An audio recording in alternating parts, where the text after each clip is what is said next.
2022년 기준 소득계층이 상승한 국민은 10명 중 2명이 채 되지 않았습니다. 최빈곤층인 소득 1분위의 경우 10명 중 7명이 전년과 같은 최하위 소득에 머물렀는데요. 올해 정부가 처음 개발해 선보인 소득 이동 통계, 조태영 기자가 정리했습니다. 소득 분위는 소득 금액에 따라 인구를 동일 비율 5개 분위로 구분한 것으로 1분위는 하위 20%, 5분위는 상위 20%입니다. 소득 이동성은 전년 대비 소득 분위가 올라가거나 내려간 사람의 비율을 뜻합니다. 통계청에 따르면 2022년 소득 이동성은 34.9%입니다. 이 중 상향 이동은 17.6%로 소득계층이 상승한 사람이 10명 중 2명이 안 된 것으로 볼 수 있습니다. 연령대별로 보면 15세에서 39세 청년층의 소득 이동성이 41%로 가장 높았습니다. 이어서 40에서 54세 중장년층 32.2%, 65세 이상 노년층 25.7%였습니다. 청년층 상향 이동 비율은 23%로 하향 이동 비율보다 5%가량 높았지만 노년층과 중장년층은 하향 이동 비율이 더 높았습니다. 2022년 소득 분위별 유지 비율을 보면 5분위가 86%로 가장 높았습니다. 10명 중 9명에 가까운 사람이 최상위 소득을 유지했다는 뜻입니다. 소득 1분위의 유지 비율은 69.1%로 두 번째로 높았습니다. 10명 중 7명이 소득계층 상승 없이 전년과 같은 최하위 소득에 머문 겁니다. 고소득층인 5분위와 최빈곤층인 1분위의 소득 유지 비율이 높다는 것은 계층의 벽이 고착화됐다는 뜻으로 볼 수 있습니다. 2020년 35.8%로 증가한 이후 2021년에 35%로 감소하였습니다. 2022년에도 34.9%고요.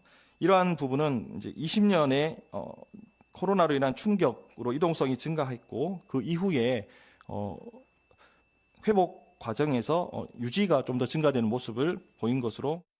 한편 2017년에 소득 1분위였던 10명 중 7명이 2022년까지 1분위를 탈출했습니다. 이 시기에 여자보다는 남자가 노년층보다는 청년층이 1분위에서 빨리 벗어난 것으로 나타났습니다.